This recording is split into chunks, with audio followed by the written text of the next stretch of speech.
I really didn't want to go. The email arrived at precisely 9:47 a.m. with the subject line, Dinner. With the Donnies on Friday at 7 p.m. An official call from HR with a smiley face, adding an image like that made it more personal. CoreLogic has been built for 22 years. Dynamics, which grew from a small tech startup in a rented warehouse to a $120 million data company with clients all over the world. Being asked to dinner instead of a board meeting or an investment call, that first person ever met the CEO and his family. My name is Mia. When I started working at CoreLogic, I wasn't just a worker. I was the company. When we first started, we had 3 clients and 1 printer that would jam if you looked at it the wrong way. I set up and managed our client services. Until we could afford a CFO, vendor contracts took care of our money and made deals. That kept the lights on. Doug Donnelly, the founder, used to call me the quiet one. It was said that I kept things going when everything else was about to fall apart. But recently, I'd felt the shift. Doug had grown farther away, and my posts were skimmed instead of read.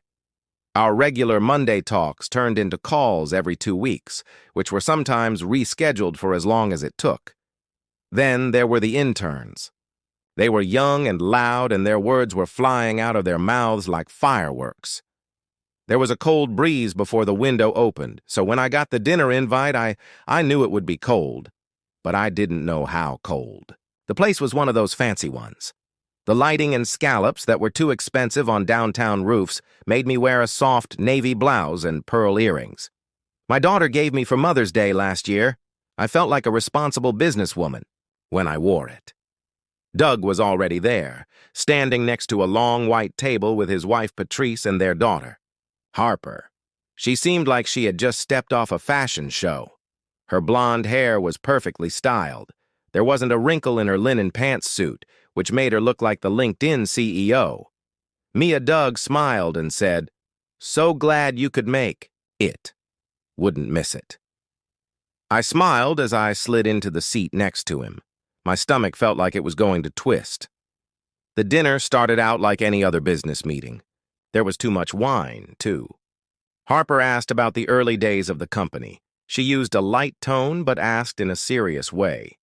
Condescending. "It's so funny to think of you guys working out of a garage or something," she said with a laugh. I smiled. It wasn't funny at the time. Doug cleared his throat. In the first 5 years, she saved the business twice and got us our first $1 million defense deal. She laughed and said, "Well, every business needs its building blocks. I should have walked." After the first meal, they left, but I stayed to see how far they would go. Doug put his hands on the table in a peace sign position, as if he were making peace. Offering Mia. "We've been making some long-term plans," he said slowly. "Been very important in getting CoreLogic where it is now. As we get the business ready for the next step, we think it's time to bring in a new generation." I kept my face neutral when I saw Harper's idea. She had just finished her executive leadership program at Stanford. He added with pride, as if I hadn't already helped 5 Ivy Leaguers. "She's got some," I said. "What's the matter?" Quietly. "These are great ideas for updating the brand and moving us into blockchain and AI. Plan for the change," he looked. "Happy 6 weeks she'll follow you around. At first, we'll make the official news after the quarterly call. Of course, there's a nice package we—" That's when Harper leaned forward with a fork in her hand and a glint in her eye. "Granny, it's time to step aside," she said with a smirk. "Let's do it ourselves." This table is now silent. Even Patrice's fork stopped in the air. She looked at me for a long time, and then I smiled and said, "I get it." Because what they didn't know, they didn't even check to see if CoreLogic was a real company, not just one I helped build. They had forgotten that Doug had given me 5% stock when I bought something. We couldn't pay for a raise. I never sold it, and I've been quietly watching ever since. Because they thought I forgot that Doug gave me 5% of the business in 2003, 2 years after starting CoreLogic, we were almost broke. I had just stayed up all night to finish up a billing disaster that almost cost us our biggest client. Doug walked into my office, stressed out and red-eyed, and gave me he told Mia, "I can't pay you what you're worth," which is true. Now, but I want you to have a piece of it if we make it through this. I barely looked at it this time. It felt more like a thank you card than a contract. I was tired of being faithful and stupidly, but when we incorporated years later and got our first outside backer, I had a lawyer look it over. I found out it wasn't just a sign when I looked at everything I had signed. Fair voting rights ownership, I never brought it up. I boasted that I never had to tell Doug that I was a part of the company, or so I thought. But over time, core thinking changed, and Doug, he did too. Instead of asking for ideas, they started looking for buzzwords. Consultants came and went, but the ones who smiled at Harper's LinkedIn profile stayed up longer. All of a sudden, value wasn't judged by how loyal or results I didn't look good enough to pass the vision test. The next Monday, I went to work as if nothing had happened. I smiled at the front desk and gave them the machine that still made. Black coffee and sounded like a steam train let me log into my email. My access was still open. At this point, there have been no public announcements. Just silence. Luis, our data engineer, stopped by my office with that wary look he gives you when something is wrong. "Are you okay?" he asked. I heard words start to come out of his mouth as he nodded. "Just a little dinner with the Donnies." So people wouldn't get the wrong idea. I looked him in the eyes, but I wasn't ready. Not yet. Instead, I went to the shareholder site and logged in. My 5% was still there, unchanged. And new investors were putting in new money. That tiny piece of control had grown into something big, so I downloaded everything. Stock agreements, board votes, history of executive pay packages. After that, I asked to meet with Doug's executive assistant for 30 minutes. She looked surprised and blinked, but she said, "I'll see what I can do." When I walked into Doug's office on Wednesday, he smiled and looked up. "Mia." He looked across at the person sitting next to him and asked, "How are things?" "Interesting." He sat down and said, "You didn't mention the equity I still hold." He smiled. Froze a little because I thought you'd cashed out by, "Okay, I didn't do that. I just put the printed shareholder agreement on his desk. I can still vote unless I forget something." Doug folded his hands and said, "Mia, this doesn't have to be hard. We're giving you a good way out." "I'm not leaving yet," I said calmly. "I'll back the transition and I'll do it with grace. But if Harper wants to restructure, I'll be against it. I want to be a part of the company if she plans to hire her own staff or sell off assets," she told him with a frown. Something out of sentimentality? No, I told him I was going to keep what I had built and leave before he could. Answer: let him stew in it. That night, I took out a dusty file box from my everything from the early days was in the home office, including sketches of the original, the very first UI mock-ups that were drawn on paper were design notes from client pitches. That's when I saw something I hadn't seen in years. An NDA signed by Doug in 2005, he admitted that some of the proprietary tools I had made for the company came from my former job. A lot of people forget about the little things in professional work, but I don't. I met up with Melissa the next day. Melissa is an old friend who is now a top-notch IP lawyer. Had coffee at a nice, quiet cafe 2 blocks from CoreLogic's main office. I planned everything out. She smiled as she turned the leaves. "Can I protect this?" I asked. "Mia, you own this at least in part. And with your equity, you have power they didn't expect." I let out a sigh of relief. I feel the weight of 20 years heavy in my chest. They see me as a stepping stone. Let's show them what she meant. Stones can damage structures. By the end of the week, people were talking about it. Why is Mia still here? Why is she so calm? Why isn't Harper in charge yet? smiled at me as I walked by in the hall. They had asked me to dinner to work on my ending, but they didn't know I was going. Writing the next part, Harper had moved into my office by Monday. Not obviously, but she was always there, showing up early with coffee and a fake smile, just like we did. We're best friends. Her tone was slick, and her questions were loaded. I asked her about deals with vendors and back-end systems, but I could tell from the look in her eyes that she wasn't here to learn, was here to take her place. "Do you always approve budget requests by hand?" she asked. Through a report that she barely understood, I always told her, "It catches. Automation doesn't make mistakes, but prediction tools are only as good if we use them as the data that runs them. We still have clients who are using systems that are 10 years old. Garbage in, garbage out." She blinked, showing that she didn't understand. "What's that?" Then she smiled again. "You're old-fashioned, huh?" "That's right." I just smiled back. This business didn't fail during 3 different downturns because of school. But feel free to learn the hard way. On Wednesday, she set up her first planning meeting without me, and she didn't like that. She sent invites to the leadership team, leaving out only one name. Luis sent me the call. Anyway, I thought you might be interested in this. The subject: Line Vision 2. 0 crore. Cute. Logic's future starts now. I opened the plan and saw right away what she knew about the new branding effort, hiring freeze and operations that could happen. When I heard about selling back-end services, I laughed out loud. Back-end help was worth half of our client value. People didn't come to us for fancy dashboards. They came because we knew how to keep their systems going when everyone else gave up. She didn't know the company, but she had heard of it. She heard her dad talk about it over breakfast on Sunday. That same afternoon, Doug brought something to my desk that he hadn't brought with him. "Mia," he said in a politician voice, "I want to make Harper's already getting a lot of attention, so make sure the change goes smoothly." "Visibility isn't knowledge," I told him straight out.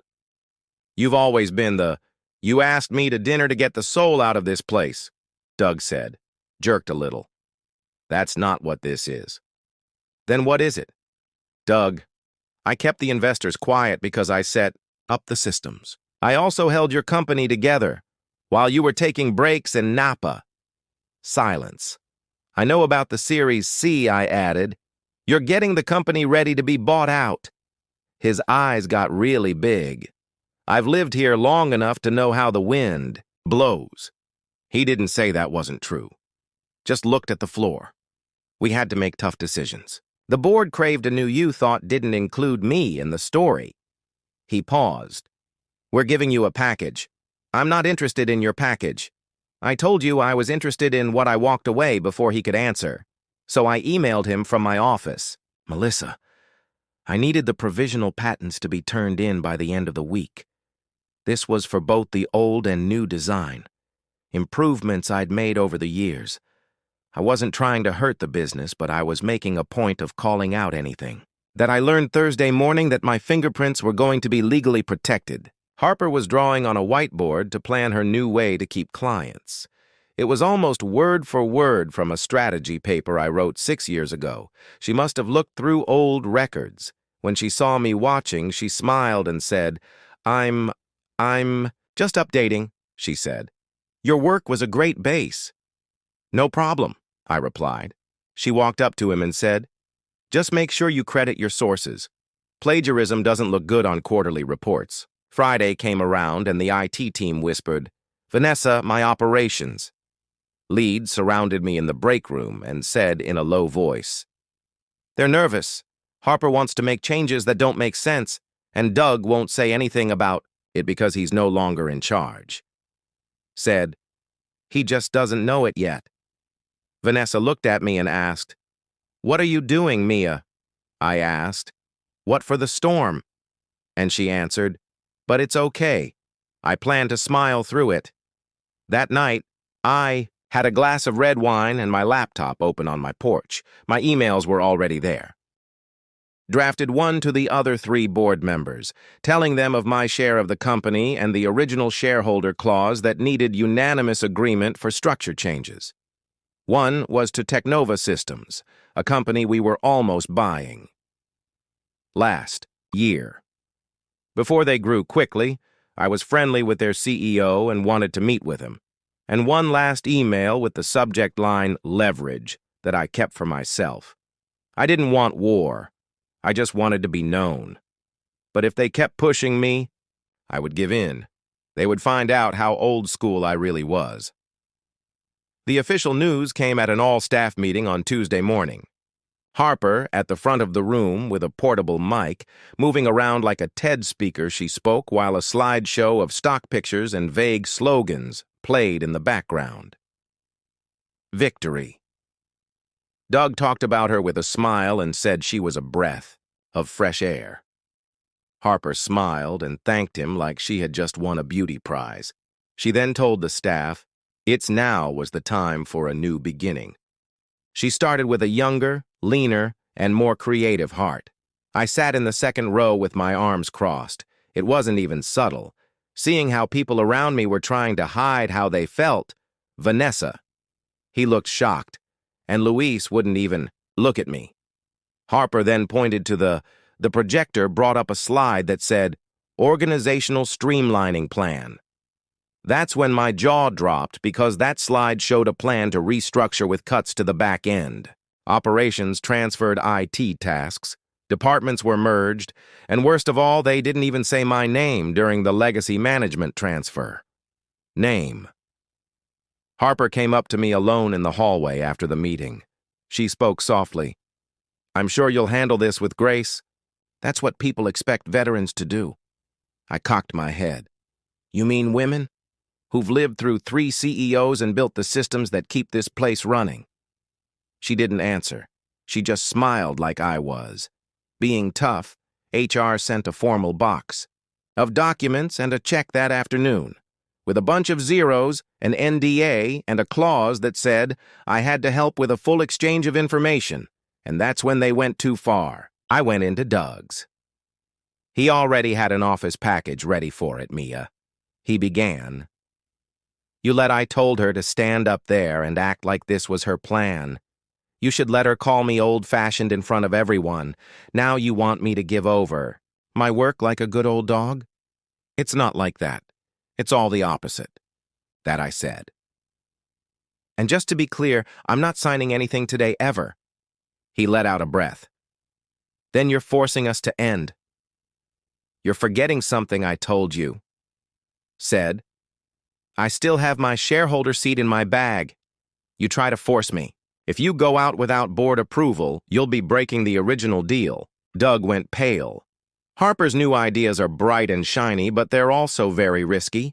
And that model of predictive technology that she keeps talking about doesn't even meet our clients' needs. You already know that he leaned back. Just be quiet. I'm not trying to sink the ship, I said, but you can't sink me with it. That night, Vanessa and Louise and I met at a quiet diner across town. I slid them. Vanessa asked what this was, and I told her it was proof. That what we made is more than just lines of code. It's creative property that has been time-stamped and written down. You're going to sue them, right? Louise asked. Not unless they make me, I replied. I want to keep you both safe. Harper is already making plans for more cuts. Vanessa slowly nodded. She has the PR team working on the press statement, and they are also cleaning up. I told you before the purchase that CoreLogic was being packaged, streamlined, and turned around. Luis looked up and asked, Are you going to stop it? He replied, No, I said I was going to make it. Over the next 3 days, I worked like a ghost, quietly and without a fuss. Exact. I met with Melissa again and sent her a letter telling her to stop using. I wrote to the board about the proprietary parts in Harper's new systems. I formally said I would vote against the rearrangement unless a neutral third-party audit was done. I had lunch with the CEO of Technova and just talked. But when I told him CoreLogic's new leadership made him raise a head. They're getting ready to make a sale. He said, That would explain the talent reaching out to us. I smiled. I can tell you which systems you want to protect and who really knows how to do that if you're interested. By Friday, the stress had hit Harper. Her voice had a new edge in meetings, her smiles were tinier, and her confidence was shaky. Because when the people she thought she could lead looked back at me, I saw I could only smile because I had already built the levees for the storm she tried to start. Harper's big new plans for the week had all failed. The vendor transfer she said would save money had failed on Monday. Putting things off because of problems with integration, also known as Louise quietly pulling the plug based on a compatibility patch he wrote himself 2 years ago. The rebranding. The plan was put on hold because it might have violated the trademark of a smaller tech company whose name I knew. I think I may have told them, and the new prediction analytics model real client data was used to test it, and it crashed right away. Just like I said she would, but Harper didn't back down. She called a meeting that afternoon that all department heads had to go to. Her voice was cut off. She fake smiled to hide how upset she was. "We're going through growing pains," she said, "but I want to reassure you that we're on the right track." I raised an eyebrow from the corner of the room. Disruption works when there's a parachute you've cut. This company had a lot of safety nets, and she smiled big. "Thank you for your Mia." Doug sat there in quiet. He wasn't even trying to hide anymore. He was just a figurehead, slouched in a chair and letting his daughter guide the ship toward an iceberg. Called me and said, "3 of our longtime clients called today. Low. They're the ones who are scared and saying they'll leave if their service quality drops again." I agreed. Let me guess, Harper. Hasn't replied to their emails yet. She thinks they'll wait. They won't. I went home that day. I turned on my PC at night and wrote Daniel Renaer a 2-line email. Follow-up from lunch. "Daniel, now is the time to move if your board is serious." Takova's CEO at the time was Renaer, and his board had been looking at CoreLogic for I had been waiting months for the right time to act. I wasn't going to mess anything up, but I was going to give them they could see what was going on behind the curtain in the mirror. The next morning, I found Harper in my. She was sitting at her desk with her feet up and a stress ball in her hands. She didn't even look up when I spoke to her. She asked me like I was an intern. "Can I help you?" I said, "I need a few minutes." She sighed and said, "Make it quick." I walked in calm as ever. She paid attention when I told her, "You're losing the company. I know you think people trust you. If you talk about branding and new ideas, people will follow you. But this place wasn't built on words. It was built on trust systems for relationships that really work." She stood up and her eyes got tight. "Are you making threats against me? I said I would give you a chance. Are you going to stop being silly? Like you know what you're doing?" She laughed. "My dad is being pushed too." I told him, "You're a leader just like he is, from the sides by his own board." She looked at me with a little less confidence and said, "You want to fine lead, but don't burn down the foundation just to show you. You can light a match." She didn't answer, and I didn't expect her to later that day. Asked for a private meeting, but Harper refused to help. He looked tired. He sat down across from me and asked, "Really tired, Mia? What do you want?" I took in other words, I want to be recognized, not paid or given a title. Anger. He rubbed his face. The board is scared. They've seen how unstable things are. They know that your name is still linked to all important systems. I told them they should be scared. Given a multi-million-dollar business to someone who thinks that having experience is a bad thing. And Teknova, he asked Daniel and I had lunch together.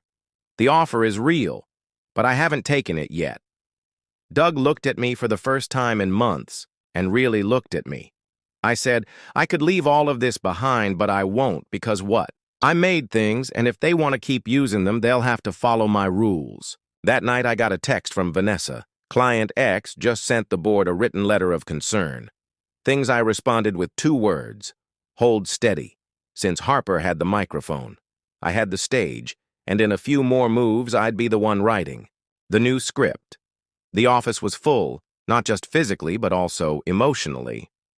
Whole place where stress is like static electricity, and everyone acts calm when they can hardly breathe. Thursday was an emergency meeting called by the board.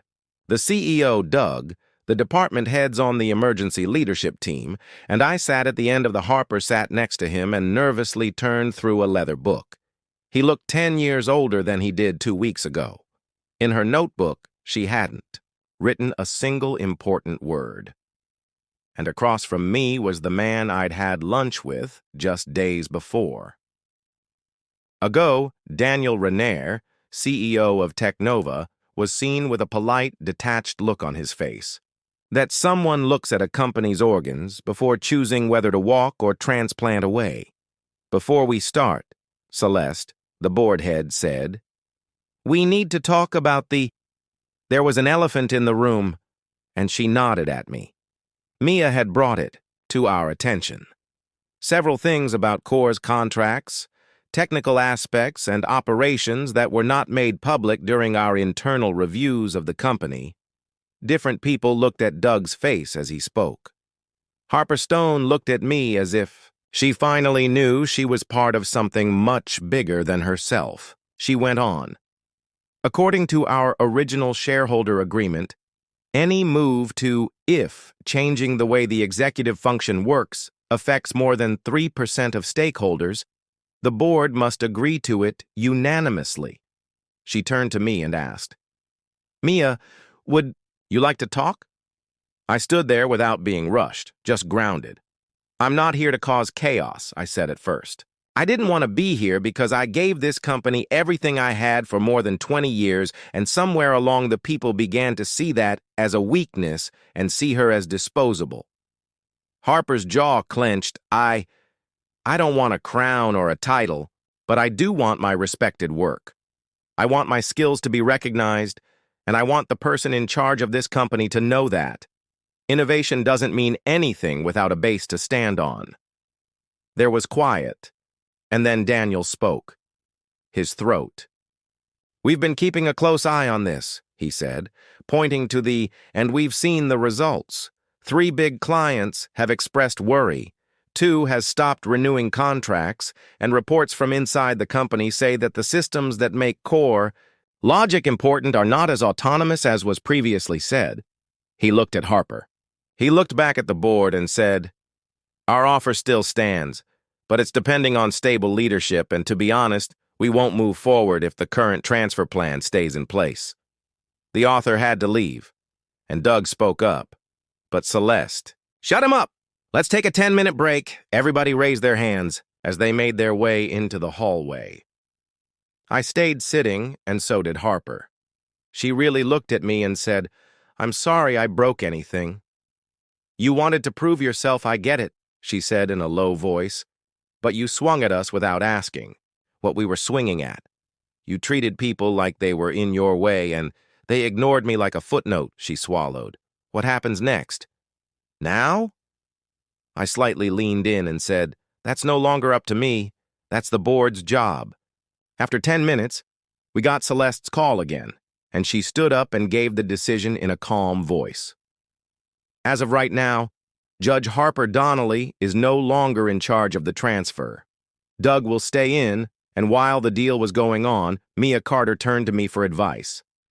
Guide a temporary advice group that answers to the board and our potential partners at though I didn't smile, I did nod. Later that week, I signed my consulting agreement. 3 times my old pay under the contract, full control over integrating systems. During the acquisition, Harper quietly left. There was no goodbye text or farewell. Party Doug shook my hand one last time in the hallway. "I'm sorry," he said softly. I answered, "Yes." 2 months later, Core Logic became a part of Teknova. Most of the staff stayed, and I chose a new set of leaders.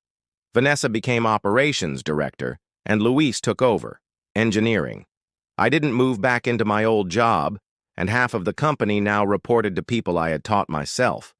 Old office, I worked from a small space at home with a view of the lake twice a week. I walked around barefoot on the deck with my coffee and watched the sun rise while client screens loaded quickly in the background. I created systems that are still quietly running in the background. I got an email from Celeste this evening with the subject line, Legacy Mia. What you did the way we've never seen anything like how you handled it. You didn't just protect your reputation.